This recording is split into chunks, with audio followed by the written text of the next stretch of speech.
ಸಮಸ್ತ ಎಲ್ಲ ನನ್ನ ಕನ್ನಡ ಬಂಧುಗಳಿಗೆ ಕನ್ನಡಿಗರ ಸ್ವಾಭಿಮಾನದ ಪಕ್ಷ ಕನ್ನಡ ದೇಶದ ಪಕ್ಷದ ವತಿಯಿಂದ ಶರಣಾರ್ಥಿಗಳು.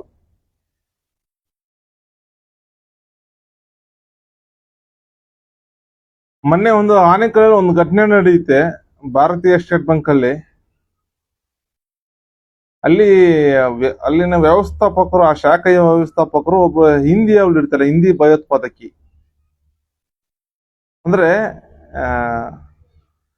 ಒಂದು ಮೈಸೂರು ಬ್ಯಾಂಕ್ ಅನ್ನ ಅದರಲ್ಲಿ ವಿಲೀನ ಮಾಡಿಬಿಟ್ಟು ಅದರಲ್ಲಿರೋ ಉದ್ಯೋಗಗಳನ್ನ ನಮ್ಮ ಕನ್ನಡಿಗರನ್ನೆಲ್ಲ ಕಿತ್ತಾಕಿ ಎಲ್ಲ ಮಾಡಿ ಇಂಥವ್ನ ಸೇರಿಸ್ಕೊಂಡು ನಿಯಮಗಳನ್ನ ತಿದ್ದುಪಡಿ ಮಾಡಿ ಎಲ್ಲ ಮಾಡಿ ಇದರಿಂದ ತುಂಬಾ ಸಮಸ್ತ ಕನ್ನಡ ಬಂಧುಗಳು ಮಾರಕ ಆಗಿದೆ. ಎಷ್ಟೋ ಜನ ಉದ್ಯೋಗ ವಂಚಿತರಾಗಿದ್ದಾರೆ. ಇದನ್ನ ನಮ್ಮ ಪಕ್ಷದಿಂದ, ನಮ್ಮ ಕನ್ನಡ ದೇಶ ಪಕ್ಷದಿಂದ ಈ ಹಿಂದಿನಿಂದನೂ ಇದ್ರ ಬಗ್ಗೆನೂ ಪ್ರಶ್ನೆ ಮಾಡ್ತಾ ಇದ್ರ ಬಗ್ಗೆ ಹೋರಾಟ ಮಾಡ್ತಾ ಮುಂದೆ ಬಂದಿದ್ದೀವಿ. ಇದು ಏನು ಈ ಒಂದು ಒಕ್ಕೂಟ ವ್ಯವಸ್ಥೆ? ನಮ್ಮ ಕನ್ನಡಿಗರು, ನಮ್ಮ ಮಹಾರಾಜರು ಸ್ಥಾಪನೆ ಮಾಡಿದ ಮೈಸೂರು ಬ್ಯಾಂಕ್ ಅನ್ನು ಆಪೋಷಣೆ ತಗೊಂಡು ಎಲ್ಲ ಮಾಡ್ಕೊಂಡು ಅದನ್ನ ಒಕ್ಕೂಟ ಸರ್ಕಾರದ ಹಿಡಿತದಲ್ಲಿ ಇಟ್ಕೊಂಡಿರೋದು ಮೊದಲನೇ ತಪ್ಪು. ಇದು ಅಧಿಕಾರ ವಿಕೇಂದ್ರೀಕರಣ ಆಗ್ಬೇಕು. ಅಂದ್ರೆ ಯಾವ ರೀತಿ ಅಂದ್ರೆ ನೀವು ನಡ್ಸೋದ್ ಬೇಡ ಬ್ಯಾಂಕ್ಗಳು, ಇದು ಸರ್ಕಾರದ ಸುಪರ್ದಿಗೆ ಬಿಡಿ. ನಮ್ಮ ಕರ್ನಾಟಕ ಸರ್ಕಾರದ ಇದೊಂದು ಒಕ್ಕೂಟ ವ್ಯವಸ್ಥೆ ಆಗಿರೋದ್ರಿಂದ ಇದನ್ನ ಸರ್ಕಾರದ ಸುಪರ್ದಿಗೆ ಬಿಡಿ. ಅಂದ್ರೆ ಆ ಒಂದು ಒಕ್ಕೂಟ, ಈಗ ಕರ್ನಾಟಕ ದೇಶ ಇದೆ, ಈ ದೇಶದ ವ್ಯವಸ್ಥೆಗೆ ಬಿಡಿ, ದೇಶದ ಸರ್ಕಾರಕ್ಕೆ ಬಿಡಿ. ನೀವು ನಡೆಸೋದ್ರಿಂದ ಇಂಥ ಅವಾಂತರಗಳು, ಸರಿಯಾಗಿ ಸೇವೆಗಳು ಸಿಗಲ್ಲ, ಸರಿಯಾಗಿ ಸಾಲ ಸೌಲಭ್ಯ ಸಿಗಲ್ಲ, ಏನು ಸಿಗಲ್ಲ, ಇಂಥ ಅವಾಂತರಗಳು ಜಾಸ್ತಿ ಆಗ್ತಾ ಇರುತ್ತೆ. ಮತ್ತೆ ಏನಾದ್ರು ಮಾತಾಡಕ್ ಬಂದ್ರೆ ದಬ್ಬಾಳಿ, ನಮ್ಮ ಕನ್ನಡಿಗರ ಮೇಲೆ ಕನ್ನಡ ಬಂಧುಗಳು ದಬ್ಬಾಳಿಕೆ ಮಾಡ್ತಾರೆ. ಹಾಗೂ ಏನ್ ಈ ರೀತಿ ಘಟನೆಗಳು ನಡೆದಾಗ ಆ ಘಟನೆಗಳಿಗೆ ಹೋಗ್ತಾರೆ, ಕನ್ನಡಿಗರು ಹೋಗ್ತಾರೆ, ಜೊತೆಗೆ ಅವರಲ್ಲಿ ಪರಭಾಷಿಗರು ಹೋಗಿ ಸೇರ್ಕೊಂತಾರೆ. ಹೊರಗಿನವ್ರು ಸೇರ್ಕೊಂಡು ಕನ್ನಡದಲ್ಲಿ ಕೇಳೋದು, ಮಾತಾಡೋದು ಸರ್ವಸಾಮಾನ್ಯ. ಅವ್ರ ಜೊತೆ ಸೇರ್ಕೊಂಡು ಹಿಂದಿ ಮಾತಾಡೋದೊಂದು, ಇದೆಂತ ದುರಂತ ನೋಡಿ. ಇಂಥ ಷಂಡರಿಂದ ಸಮಸ್ತ ಕನ್ನಡ ಬಂಧುಗಳು ಇಂಥ ದೂರ ಇರಬೇಕು.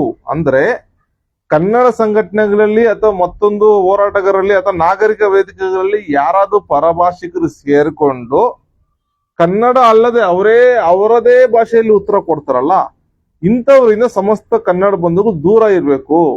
ಇಂಥವ್ರ ಜೊತೆ ಸೇರೋದಕ್ಕೆ, ನಮ್ಮ ಅರಿವಿಲ್ಲದ ನಮ್ಮ ಕನ್ನಡ ಬಂಧುಗಳು ಅಂಥವ್ರ ಜೊತೆ ಸೇರೋದಕ್ಕೆ ನಮ್ಗೆ ಇಂಥ ದುರ್ಗತಿ, ಈ ಸ್ಥಿತಿ ಬಂದಿರೋದು ಇವತ್ತು. ಯಾರಾದ್ರೂ ಕನ್ನಡದ ವಿಚಾರದಲ್ಲಿ ಕನ್ನಡ ಮಾತನಾಡೋದಲ್ಲದೆ ಪರಭಾಷೆಯಲ್ಲಿ ಯಾರು ಹೊರಗಿನವ್ರು ಇರ್ತಾರೋ ಅವ್ರದೇ ಭಾಷೆಯಲ್ಲಿ ಉತ್ತರ ಕೊಡ್ತಾರಲ್ಲ, ಅವರು ನಾನು ಕನ್ನಡಿಗ ಅಂತಾರಲ್ಲ, ಅವರನ್ನ ಮೊದಲು ಚಪ್ಪಲಿ ತಗೊಂಡು ಹೊಡೀರಿ ಹೇಳ್ತೀನಿ. ನನ್ನ ಸಮಸ್ತ ಕನ್ನಡ ಬಂಧುಗಳಲ್ಲಿ ವಿನಂತಿ ಮಾಡ್ಕೊಂತಿರೋದು ಈ ವಿಚಾರದಲ್ಲಿ. ಅವ್ರನ್ನ ಮೊದಲು ಕನ್ನಡ ಭಾಷೆ ಬಿಟ್ಟು ಅವ್ರ ಜೊತೆಗೆ ನಾನು ಕನ್ನಡದವ್ರು ಅನ್ಕೊಂಡು ಅವ್ರ ಭಾಷೆಯಲ್ಲಿ ಉತ್ತರ ಕೊಟ್ಕೊಂಡು ಅವ್ರ ಭಾಷೆಯಲ್ಲಿ ಜಗಳ ಆಡ್ತಾರಲ್ಲ, ಅಂತವ್ರನ್ನ ಚಪ್ಪಲಿ ತಗೊಂಡು ಹೊಡೀರಿ ದಯವಿಟ್ಟು. ಅಂತ ಪರಭಾಷಿಕರನ್ನ ಯಾರು ದಯವಿಟ್ಟು ಕನ್ನಡ ಬಂಧುಗಳು ನಂಬಲಿಕ್ಕೆ ಹೋಗ್ಬೇಡಿ. ಹಾಗೂ ಮೊನ್ನೆ ಏನು ಹಿಂದಿಯವರು ಭಯೋತ್ಪಾದನೆ ನಡೆದಿದೆ, ಇದನ್ನ ನಮ್ಮ ಪಕ್ಷದಿಂದ ತೀವ್ರವಾಗಿ ಖಂಡನೆ ಮಾಡ್ತಾ ಇದ್ದೀವಿ. ಹಾಗೂ ಕರ್ನಾಟಕ ಅಭಿವೃದ್ಧಿ ಪ್ರಾಧಿಕಾರ ಅಧ್ಯಕ್ಷರಾದ ಪುರುಷೋತ್ತಮ್ ಬಿಳಿಮಲೆಯವರು ನಿಮ್ಮ ನೇಮಕ ಮಾಡಿರೋದು ಕನ್ನಡ ಅಭಿವೃದ್ಧಿ ಪ್ರಾಧಿಕಾರ. ಅಂದ್ರೆ ಕನ್ನಡ ಅಭಿವೃದ್ಧಿ ಪ್ರಾಧಿಕಾರ ಕನ್ನಡ ಅಭಿವೃದ್ಧಿ ಮಾಡೋದಕ್ಕೆ. ಕನ್ನಡ ಅಭಿವೃದ್ಧಿ ಅಂದ್ರೆ ಏನು? ಹೊರಗಿನವ್ರಿಗೆ ಕನ್ನಡ ಕಲ್ಸೋದಾ? ಯಾರೀ ಕಲ್ಸಕ್ ಹೇಳಿದ್ ನಿಮ್ಗೆ ನಾಚಿಕೆ ಮಾನ ಮರ್ಯಾದೆ ಇಲ್ವಾ? ಅಷ್ಟೊಂದು ವಯಸ್ಸಾಗಿದೆ. ಯಾರಾದ್ರೂ ಉಗಿದ್ರೆ ಚೀಮರ್ ಆಗ್ತಾರೆ, ಕನ್ನಡ ಬಂಧುಗಳು ಚೀಮರ್ ಆಗ್ತಾರೆ, ಬೀದಿಯಲ್ಲಿ ಪ್ರಶ್ನೆ ಮಾಡ್ತಾರೆ, ಉಗಿತಾರೆ ಅಂತ ಅಷ್ಟೊತ್ತ ಗೊತ್ತಾಗಲ್ಲ ಪುರುಷೋತ್ತಮ ಅವರೇ ನಿಮ್ಗೆ. ನಿಮ್ಮನ್ನ ಅಧ್ಯಕ್ಷ ನಿಮ್ಮಂತ ಅಸಮರ್ಥನ ಯಾರ ಅಧ್ಯಕ್ಷ ಮಾಡಿದ್ರೆ ನಂಗಂತೂ ಗೊತ್ತಿಲ್ಲ. ಯಾರು ಹೇಳಿದ್ರು ನಿಮ್ಗೆ ಪರಭಾಷಿಕರಿಗೆ ನಿಮ್ಗೆ ಕನ್ನಡ ಕಳಿಸ್ಕೊಡಿ ಅಂತ ಹೇಳ್ಬಿಟ್ಟು? ಕನ್ನಡ ಅಭಿವೃದ್ಧಿ ಪ್ರಾಧಿಕಾರನ ಏನಕ್ಕೆ ಮಾಡಿರೋದು? ಪರಭಾಷಿಕರಿಗೆ ಹೊರಗಿನವ್ರು ಕನ್ನಡ ಕಳ್ಸ್ಕೊಡಕ? ಅದು ಕನ್ನಡ ಧರ್ಮ ಉಳಿಸ್ಲಿಕ್ಕ, ಕನ್ನಡ ಧರ್ಮ ಬೆಳೆಸ್ಲಿಕ್ಕ, ಕನ್ನಡಿಗರು ಅಸ್ಮಿತೆಯನ್ನು ಉಳಿಸೋದಕ್ಕೆ ನಿಮ್ಗೆ ಅಧ್ಯಕ್ಷ ಮಾಡಿರೋದಲ್ಲಿ. ಮಾನ್ಯ ಮುಖ್ಯಮಂತ್ರಿಗಳೇ, ಇಂಥ ಅಸಮರ್ಥ ಕನ್ನಡ ಅಭಿವೃದ್ಧಿ ಪ್ರಾಧಿಕಾರ ಅಧ್ಯಕ್ಷ ಈ ಅಸಮರ್ಥರನ್ನ ಈ ಕ್ಷಣದಲ್ಲೇ ವಜಾ ಮಾಡ್ಬೇಕಂತ ಹೇಳ್ಬಿಟ್ಟು ನಮ್ಮ ಪಕ್ಷದಿಂದ ಒತ್ತಾಯ ಮಾಡ್ತಾ ಇದ್ದೀವಿ ನಿಮಗೆ. ಹಾಗೂ ನೀವು ಮಾನ್ಯ ಮುಖ್ಯಮಂತ್ರಿಗಳೇ ಹೋರಾಟಗಾರರಿಂದ ದಯವಿಟ್ಟು ವರ್ತಿಸಬೇಡಿ. ದಯವಿಟ್ಟು ಇದರ ಘಟನೆಗಳು ನಡೆದಾಗ ಜನರ ಪರವಾಗಿ ನಿಂತ್ಕೊಳ್ಳಿ. ಜನರ ಪರವಾಗಿ ನಿಂತ್ಕೊಂಡು ಇಂಥ ಘಟನೆಗಳು ನಡೆದಾಗ ತಕ್ಷಣ ಅವರು ಬಂಧನ ಮಾಡ್ಬಿಟ್ಟು ತಕ್ಷಣ ಅವ್ರ ಕ್ರಮ ತಗೊಂಡು ಅಂತ ಹೇಳ್ಬಿಟ್ಟು ಸಮಸ್ತ ಕನ್ನಡ ಬಂಧುಗಳ ಪರವಾಗಿ ನಿಮ್ಮಲ್ಲಿ ವಿನಂತಿ ಮಾಡ್ಕೊಂತ ಇದ್ದೀವಿ.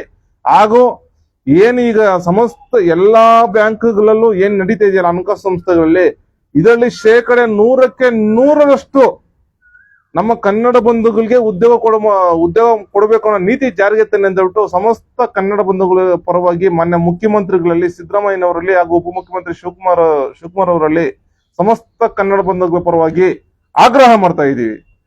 ಜೈ ಕನ್ನಡಾಂಬೆ, ಜೈ ಕನ್ನಡ ಧರ್ಮ, ಜೈ ಕನ್ನಡ ದೇಶ. ಶರಣ ಶರಣಾರ್ಥಿಗಳು.